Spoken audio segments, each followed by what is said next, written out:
Hello, everybody. Welcome back to another episode of the No Huddle podcast. Today we have episode 4. We're going to be hitting on some pretty big topics in the world of college football. Starting out, we're going to be talking about Todd Monken leaving the Georgia Bulldogs, going to be the offensive coordinator for the Baltimore Ravens. Mike Bobo, he's been promoted to offensive coordinator under Kirby Smart. And then we'll also be talking about Gerard Parker being promoted to offensive coordinator at Notre Dame for Marcus Freeman. And then to finish off the episode, we're going to be talking about some of the best quarterback battles to watch as spring ball progresses in college football. So let's get started out right at the top with Todd Monken heading to the NFL.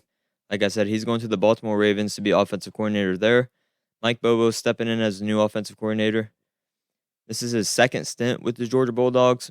He was the offensive coordinator and quarterback coach under Mark Richt from 2007 to 2014. After the 2012 season, he was a finalist for the Broyles Award, which is given to the top assistant in the country, either offense or defensive coordinator. After his first stint with the Bulldogs, he was named head coach. Things did not go as well during his time there. He finished with a record of 38-28, and that is at Colorado State. The 28-38 record, I believe that was over 5.5 seasons. I think so, maybe 6.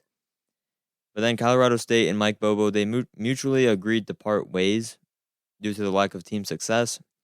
This then led to South Carolina hiring him as their offensive coordinator, and I believe that was during Will Muschamp's tenure there for the Gamecocks. He was then named interim head coach after they fired Will Muschamp. After spending 2021 with the Auburn Tigers and Brian Harsin, he returned to Georgia as an offensive analyst, where he was part of the national championship team this past season in 2022. Todd Monken, he's going to Baltimore. He left the spot open. Kirby hired from within and quickly chose Mike Bobo to fill that open spot. Now, I want to get into some pros and cons of this hire. Some pros are the familiarity within the program. You're hiring someone who was there last season. You won't have to change anything. The verbiage, the play calls, the playbook, all that's the same language, hopefully. I imagine Kirby Smart will do it that way. I imagine they're running most of Kirby's stuff. He's going to have the offense go how he wants, just like Nick Saban at Alabama. They're defensive coaches, but the offense is going to go a certain way and to a certain extent. When Bobo arrived, it seemed as if Georgia hit another gear in 2022, passing the ball more. Remember in 2021, their defense was one of the best of all time. But there was points when the offense was just lackluster, not explosive whatsoever. But then in 2022, we saw Stetson Bennett turn into a Heisman candidate under Todd Monken. But I think Mike Bobo can get some credit there as well in the passing game. He was the lead offensive analyst as well. But Mike Bobo, another pro of this hire, he's an ace recruiter. He's one of the best recruiters in the SEC. When you go look at his 247 page, which I encourage you guys to go look at, it'll just show you like his commit list, his all-time commits, some of the best players to commit to him if he was the primary or secondary recruiter. Some of those guys are Matthew Stafford, Sony Michel, Nick Chubb, Aaron Murray, etc. A whole bunch of guys on that list. Now, some cons, maybe the bad side of the hire.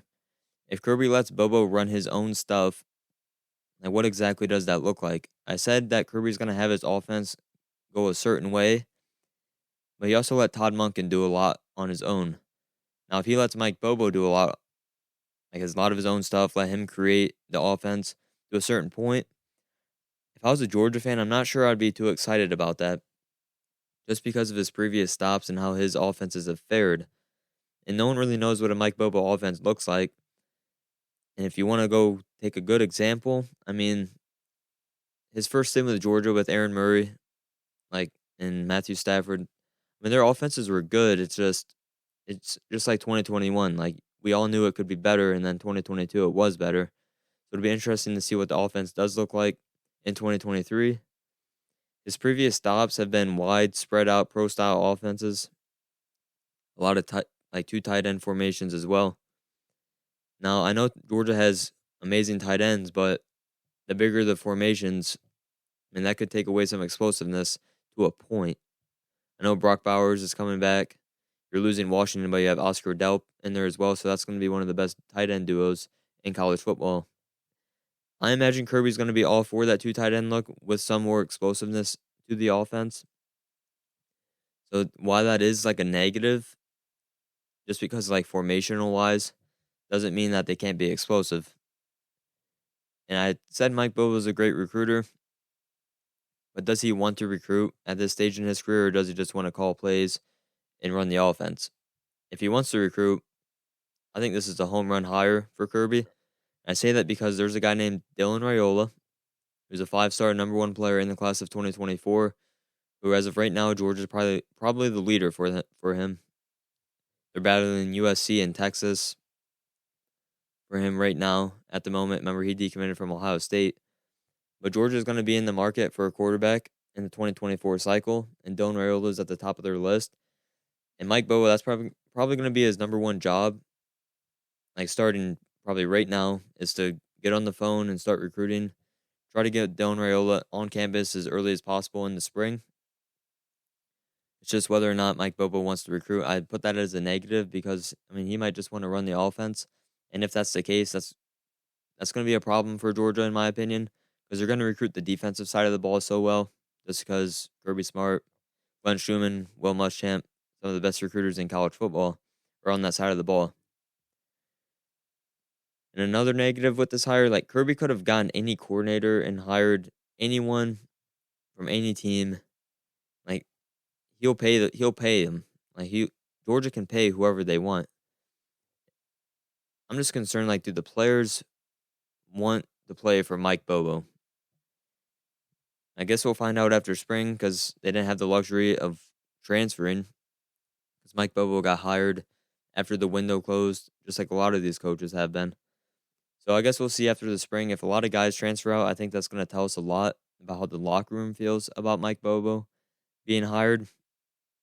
But if there is no transfers and their spring game goes well, like their offense looks pretty good in the spring game, I think this is going to be a very good hire for Kirby Smart and the Georgia Bulldogs. Now, headed to Notre Dame, we're going to talk about Gerard Parker. He just got named the offensive coordinator for Marcus Freeman. This will be his second time calling plays in his coaching career. He was the offensive coordinator at West Virginia for the 2020 and 2021 seasons. His offenses at West Virginia were ranked 88th and 83rd in his 2 seasons there as the play caller. Big part of that, though, for the lower ranking offenses, definitely because the lack of a good quarterback. I mean, he's going to be coaching Sam Hartman, so easily the best quarterback he's ever coached, probably. And last season, he did spend 1 year at Notre Dame. He was a tight end coach in 2022. So that's definitely a positive. You have scheme and roster familiarity with Parker. He knows the players. I know you're losing Michael Mayer, and you're going to have a new quarterback. So you lose your best player from last year, and your new best player is a new player overall. There's definitely going to be some learning there.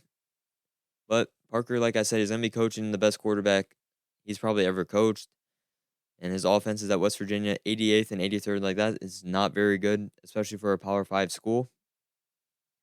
So I expect Notre Dame, their offense could be really good if Sam Hartman, who we've been watching at Wake Forest, if they get the receiving room figured out, because that was definitely a problem last season, the lack of separation on the outside. Some negatives, though, and if you're Notre Dame, like, this was not your top targeted offensive coordinator. You missed out on Andy Ludwig. A lot of rumors going around about not paying the buyout. If that's true, if that's not true, either way, they missed out on him. And Gerard Parker, we just got to be honest here with his offenses. There's not a great history of high-powered, explosive offenses that have been ran by him. So I guess we're just going to have to wait and see what he can do with a really good quarterback.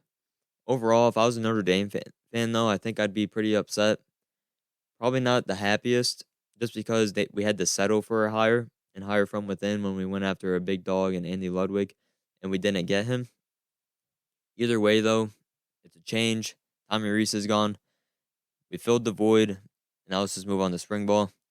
So yeah, Gerard Parker, he's headed to Notre Dame as the new offensive coordinator. And to finish out the episode, I want to talk about some of the top quarterback battles in spring. So I'm going to talk about Georgia first. This is probably a 3-way battle here. You have Gunnar Stockton, Brock Vandagriff, and Carson Beck battling for the starting spot. Gunnar Stockton, former 4-star recruit, he was a 7th rated quarterback in the 2022 class, so he was a freshman this past season. You have Brock Vandagriff, who was a 5-star recruit. He was the 4th quarterback in the 2021 class, one of the better quarterbacks in high school coming out. Very talented player, but nonetheless, from what I'm reading and from what Kirby Smart did in the national championship, Carson Beck was the backup to Stetson Bennett. He's probably the early favorite to win the job. Former 4-star recruit and the 9th overall quarterback in the 2020 class. Like I said, we saw a little bit from him in the Natty when Georgia was blowing TCU out of the water. We saw a little bit of Carson Beck.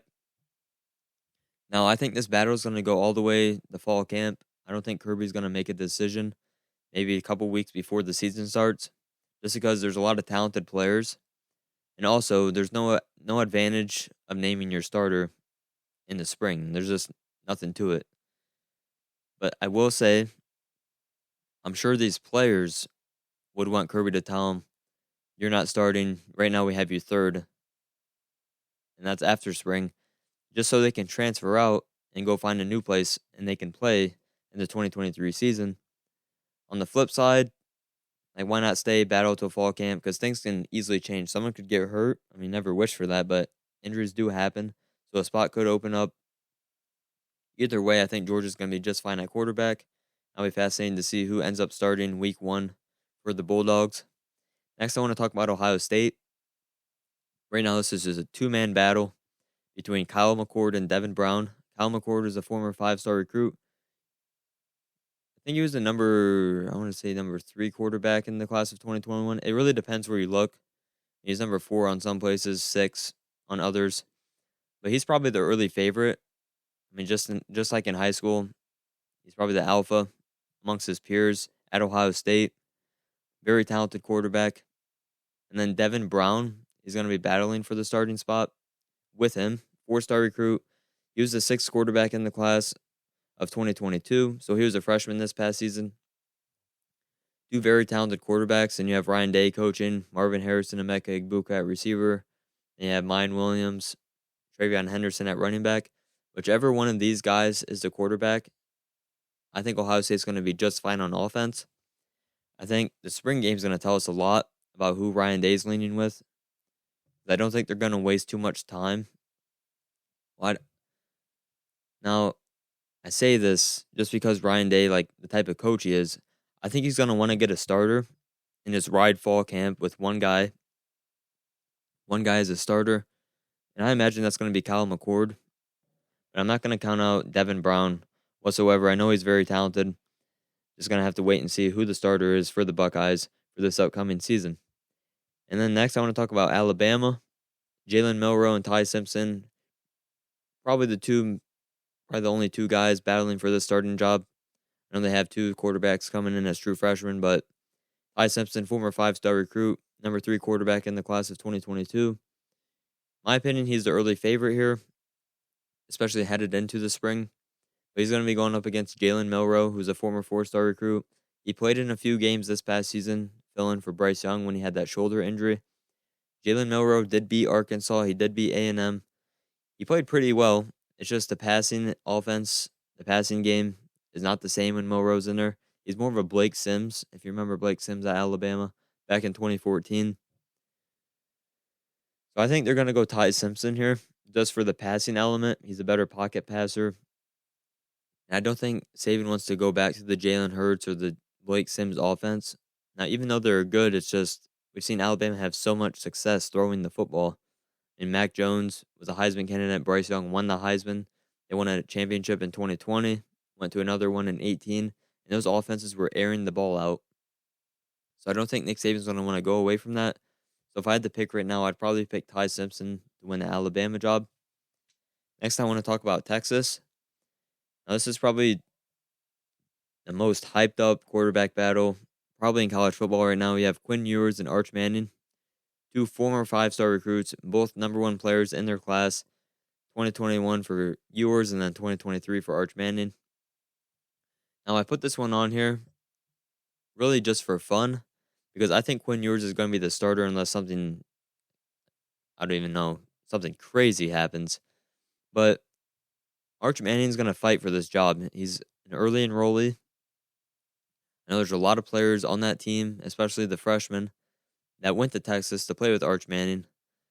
So I guess we're just going to have to wait and see how this pans out in the spring, because when Quinn Ewers was healthy, I mean, he almost beat Alabama. They probably win that game if he stays healthy. But then there's the back half of the season when he really struggled. I mean, there's rumors out there he was playing through injury. That definitely could have played a part. But nonetheless, if he lays off just a little bit, Arch Manning's going to be right there to take his spot. So I think all eyes are going to be on Austin, Texas to see who's the starter come week 1. Heck, even in week 4 or week 5, that could easily change during the season. Ole Miss, Lane Kiffin, they have probably the most unique quarterback room right now. They have 3 guys, and 2 of them committed within a couple days of each other, and neither of those 2 were the starter last year. Jaxon Dart, Spencer Sanders, and Walker Howard are going to be battling for the starting quarterback job. Jaxon Dart was the starter in 2022, former 4-star quarterback. And Spencer Sanders, he was an Oklahoma State starter. He's probably the early favorite right now just because of experience, and I put a question mark by that. Like I think that puts a ceiling on your offense if Spencer Sanders is your quarterback. When you have 2 young guys that have probably a higher ceiling, I'd say Walker Howard has the highest ceiling in this room. He's young. He was a former 5-star, depending on what recruiting service you look at. But if I'm Lane Kiffin, I'm looking at this quarterback room. I have Spencer Sanders, who's played for a long time at Oklahoma State, had problems turning the ball over. And that's why I said he puts a ceiling, probably a lower ceiling on your offense than Jaxon Dart or Walker Howard would. And I look at Jaxon Dart, he started last year, so the familiarity is there. And maybe Lane Kiffin just brought these 2 guys in to push Jaxon Dart. Maybe Lane Kiffin wants Dart to be the starter. Maybe he's a fan of him. Maybe he likes him running his offense. He just wanted guys to come in and push. That could definitely be the case here. But on the flip hand, Walker Howard, you're bringing in a 5-star quarterback who's very talented, spent 1 year at LSU. And the sky's the limit for this kid. And Lane Kiffin can see it this way. I'm going to have this kid start. He's good enough to play. Things may not go well this year, but I know I'm going to have him for another year, 2 or 3 years down the line. And he can be the quarterback I develop. This is look at Matt Corral. Lane Kiffin turned Matt Corral into a very good college football quarterback and went to a New Year's 6 bowl game. So, man, I don't know what way this is going to go. Really just depends if Lane Kiffin chooses experience over a young, talented kid. We're just going to have to wait and see. Next up, I want to talk about UCLA. This quarterback battle is going to be between Collin, Schlee and Dante Moore. Collin Schlee is a Kent State transfer. He was their starter in 2022. And what I was reading from UCLA people, he's probably the early favorite right now. With that being said, though, Dante Moore, 5-star quarterback, number 3 quarterback in the 2023 class. Yes, a true freshman, but he went to UCLA for a reason. He went there to play early, get developed, and be an outstanding quarterback. Now, all that can happen this year. I think Dante Moore is going to win the starting job, and I don't think it's going to be in the spring. I think this is going to be 2 to 3 weeks in fall camp. Dante Moore is going to show Chip Kelly our offense can be better with me. There may be a higher floor if you choose to experience Collin Schlee, but the ceiling will be higher with Dante Moore just because of his playmaking ability. Now, yes, he's going to be a freshman, but he just has, I don't even know, like that poise and the leadership. It's all there. He's going to step in and be like a junior or senior mentally, lead the team. I mean, he can make every throw as well. I'm a big fan of Dante Moore. I ranked him number 2 or tied with Nico for my best quarterback in the 2023 class. I had both of them above Arch. Like, I think Dante Moore is that good. I think he's good enough to play year 1. And I personally, nothing against Collin Schlee, but I hope Dante Moore plays. Like, I just want to see him play as early as possible and see Chip Kelly get the most out of him. So we're just going to have to wait and see where the Bruins go there. And the last quarterback battle I want to talk about is Casey Thompson and Jeff Sims at Nebraska. I find this one very intriguing because of Matt Rule. This is his first year on the job. And this is a very important decision for him. Two pretty talented quarterbacks, dual threat guys. Casey Thompson was the starter in 2022. He was a former 4-star recruit. And then Jeff Sims, he was the Georgia Tech starter last season. He was also a former 4-star back in the 2020 class. Now, both of these guys were in very similar situations. Very good players on very bad teams, especially Jeff Sims. There was a point when, I think he just called it quits and entered the portal, and I don't blame him, just because no matter what he did, no matter how good he was, Georgia Tech was not going to win ball games with him, and they're not going to win ball games really with anyone probably in the near future, just because of the state of that roster. And then Casey Thompson went through a coaching change, so who knows, right? Like, who knows if Casey Thompson's going to be the quarterback we saw last year, and we saw glimpses of a very good player. I mean, go back to that the Nebraska Northwestern game, in Ireland last season. Yeah, they lost, but they didn't lose because of him. He played very good. Played very good throughout the season, actually. I think Matt Rule's going to go with Jeff Sims. If I had, right now, I think he's going to go Jeff Sims in the spring game to start. I don't think Casey Thompson, I don't think it holds any weight, him being the starter last year, because Matt Rule wasn't there. Both these guys are getting a new start. I just think Jeff Sims has a higher ceiling. I've been a big fan of him the past couple of seasons. Like I said, the situation he's been in has just not been good whatsoever. I think he transferred in for a reason. I think he saw an opportunity. I think with his skill set, he can easily win over this job. But either way, I think Nebraska is going to be a very improved team. Year one under Matt Rule, with very good options at quarterback. We're just going to see where things go there. And by the looks of it, it looks like that's going to do it for today's episode. So be sure to leave a like, guys, and subscribe to the channel if you're not already. Also, comment down below some future topics you'd like me to cover, or your favorite team. I can do a little segment on your favorite team, whether that's a roster preview, schedule preview, whatever it may be. Be sure to leave a like, guys, and I'll catch you guys in the next video.